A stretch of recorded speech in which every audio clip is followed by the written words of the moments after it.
안녕하십니까. 2022년 11월 10일 목요일입니다. 코패스 동반자 채널에서 오늘은 한국서 훔친 기술로 스위치 블레이드를 위협하는 아랍에미레이트의 소형 활공탄, 이런 주제로 말씀을 드리기로 하겠습니다. 스위치 블레이드 하면 밀매분들은 다 아실 겁니다. 소형 캡슐에다가 40mm 유탄을 장착한 무인 자폭기죠. 이게 야전에서는 그렇게 위력을 발휘한다는 엄청난 무기입니다. 그런데 이게 가격이 비쌉니다. 물론 인명과 승리의 가격을 놓고 따질 수는 없지만 그래도 무시할 수는 없는 겁니다. 이렇게 기술적으로 탄성을 자아내는 스위치 블레이드가 바로 우리나라가 오래전에 개발해 놨던 데블킬러의 미니 무인 자폭기입니다. 데블킬러는 소형 차량에 탑재를 해야 되지만 스위치 블레이드는 개인이 휴대가 가능합니다. 만약에 우리 군대가 무인 공격기에 대한 개발과 배치를 지속적으로 했다면 지금쯤 아마 세계 최고가 됐을 겁니다. 얼마 전에 러시아 대통령 푸틴이 우리나라에 대해서 강력하게 경고를 했다는 무기가 바로 KGB-B라는 한국의 활공폭탄이었다고 제가 말씀드린 적이 있는데,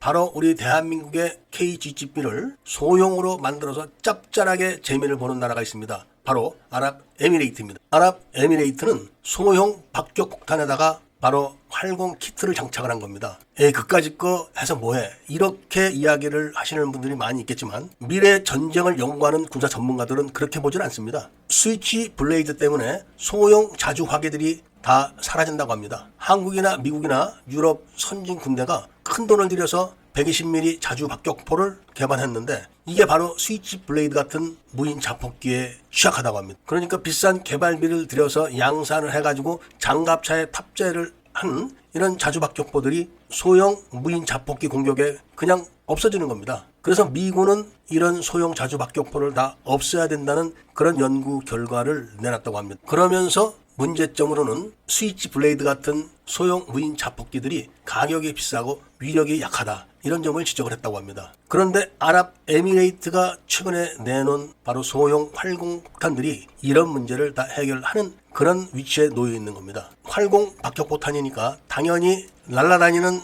항공 기체에다가 장착을 해야 됩니다. 소형이니까 작은 기체에 여러 발을 장착을 할 수 있습니다. 지금 우리나라도 개발을 하고 있는 수직 이착륙 직충돌형 무인기가 바로 그 기체가 된다고 합니다. 활주로가 필요 없는 겁니다. 바로 장착을 해서 그 자리에서 띄워가지고 하늘에서 활공포탄을 날리기만 하면은 3km에서 24km까지 공격이 가능하다고 합니다. 그리고 당연히 40mm 유탄보다는 위력이 큽니다. 그리고 은폐물 뒤에 숨어 있거나 장애물 뒤에 숨어 있는 이런 장비들도 활공을 해가지고 돌아서 다 격파가 가능하다고 합니다. 그러니까 가성비가 아주 높은 겁니다. 박격포탄에다가 활공 키트만 장착을 해놓으면은 언제든지 수직으로 이착륙이 가능한 직충돌형 무인기에다가 그 자리에서 장착을 해서 그 자리에서 띄워가지고 배달을 한 다음에 다시 복귀해서 또 무장을 장착해서 다시 배달을 하고, 이렇게 해서 한 5대에서 10대 정도가 반복 공격을 해대면은 웬만한 기갑 장비 부대들도 초토화가 되는 겁니다. 이게 크기가 작아서 레이더에 걸리지도 않고, 그리고 저공으로 침투가 가능하고 장거리 공격을 할 때는 2만 피트까지 올라가야 된다고 합니다. 그런데 전기 추진식이니까 소리가 안 들리는 겁니다. 러시아가 겁을 내고 미국이 눈여겨보고 있는 이런 대형 소형 활공탄의 기술 원조가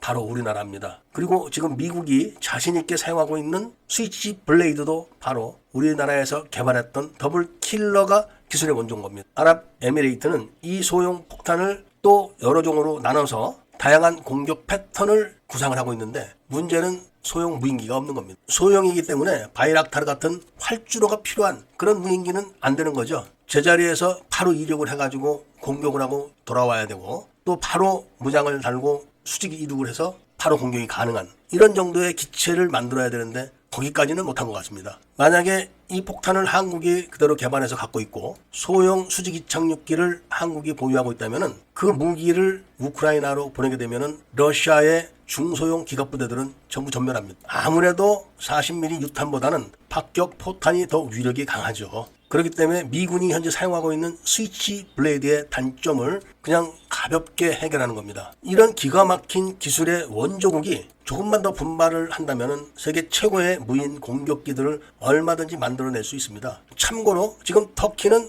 바이락타르에다가 터키에서 개발한 공대공 미사일을 장착을 해서 실전 경험을 쌓고 있다고 하는데, 회전익기들은 고정익기에게 발각되면은 다 격추됩니다. 그러니까 그 비싼 AH-64 아파치 헬기도 싸구려 무인 공격기에 장착된 공대공 미사일 한 발이면 끝나는 겁니다. 그래서 탱크와 유인 지상 공격기, 그리고 진지는 곧 소멸될 무기다, 이렇게 진단이 나옵니다. 어제도 말씀드렸지만 40mm 미니 비공에다가 소형 활공 폭탄 그리고 소형 공대공 미사일만 만들어내면은 무인기 정도는 대한민국에서 얼마든지 만듭니다. 그렇기 때문에 지금 세계에서 날리고 있는 무인 공격기들의 기술의 원조가 우리나라라는 말씀을 한 번 더 드리면서, 우리나라도 무인 공격기 개발에 많은 투자를 해야 된다, 이런 말씀과 함께 이야기를 마치도록 하겠습니다. 애국 시민들과 밀매분들께서는 구독을 꼭 해주시고 좋아요와 알림 설정을 부탁드리면서 이야기를 들어주신 데 대해서 감사드립니다.